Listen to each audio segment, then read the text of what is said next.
خلاصہ کر اس خدا دوست حضرت پہ لاکھوں سلام، اور فارق حق و باطل امام الہدا تیغ مسلول شدت پہ لاکھوں سلام۔ ہم زبان نبی ترجمان نبی، ہم زبان نبی ترجمان نبی، جان شان عدالت پہ لاکھوں سلام۔ تو حضرت عمر فاروق اعظم سن رہے تھے، بوڑھی اپنی بیٹی سے کہہ رہی تھی کہ دودھ میں پانی ملا دے، بیٹی منع کر رہی ہے کہ عمر کی حکومت ہے، اگر ان کو پتہ لگ گیا تو وہ ہمیں سخت سے سخت سزا دے دیں گے، حضرت عمر ہیں وہ۔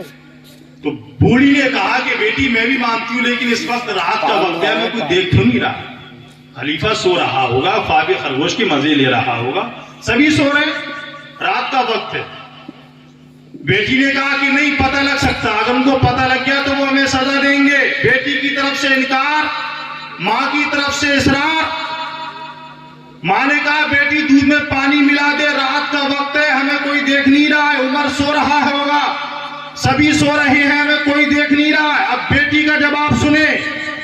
بیٹی کہنے لگی اماں جان میں بھی مانتی ہوں سب سو رہے ہیں، اہل مدینہ سو رہے ہیں، عمر بھی سو رہا ہوگا، لیکن اماں جان اتنا یاد رکھنا، عمر اگرچہ سو رہا ہے مگر عمر کا پروردگار نہیں سو رہا ہے۔ عمر اگرچہ سو رہا ہے مگر عمر کا پروردگار نہیں سو رہا۔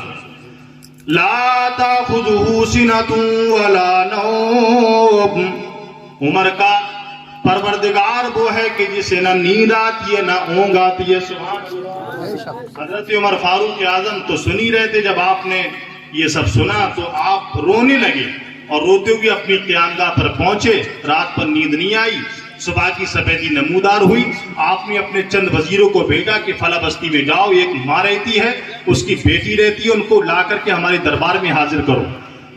پیغام پہنچا دیا خلیفہ کا، وزیر پہنچے کہ تم کو خلیفہ نے اپنے دربار میں طلب کیا ہے۔ جیسی ماں بیٹی نے خلیفہ کا یہ پیغام سنا تو یہ تو تھر تھرانے لگے، کہیں ایسا تو نہیں ہے رات کی بات لیک ہو گئی ہو، کہیں ایسا تو نہیں ہے کہ رات کی بات ان تک پہنچ گئی ہو۔ یہ دونوں جناب والا بھولی اور اس کی بیٹی سر شرما یعنی جھجکتے ہوئے کانپتے ہوئے حضرت عمر فاروق اعظم کے دربار میں کھڑے ہو جاتے ہیں۔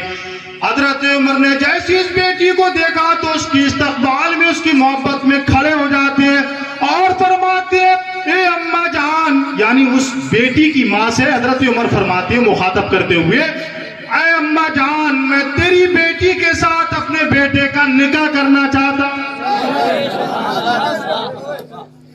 تیری بیٹی کے ساتھ، تیری بیٹی کے ساتھ میں اپنے بیٹے کا نکاح کرنا چاہتا ہوں۔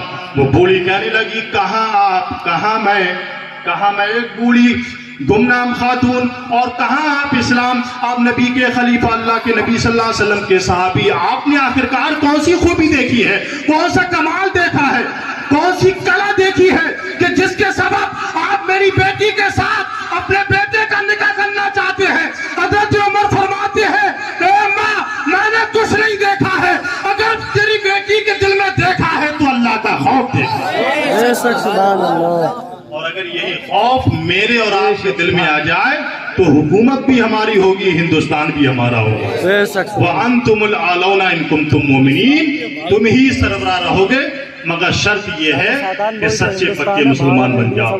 وقت کی قلت ہے، اگر وقت ہوتا تو میں تھوڑا سا اور آگے چلتا، نہیں اب وقت ہو گیا انشاءاللہ پھر کبھی۔ اللہ فرماتا وَأَنْتُمُ الْأَعْلَوْنَ إِن كُنتُم مُؤْمِنِينَ، تم ہی سربراہ رہو گے مگر شرط یہ ہے کہ سچے پکے مسلمان بن جاؤ۔ وسیلہ نصرت حق کا پیمبر کی اطاعت ہے، شفاعت اس کا حصہ ہے جسے حق پر قناعت ہے۔ پیمبر روک دے جس کام سے فی الفور رک جاؤ، پیمبر روک دے جس کام سے فی الفور رک جاؤ، پیمبر حکم دے جس بات کا کرنے پہ جھک جاؤ۔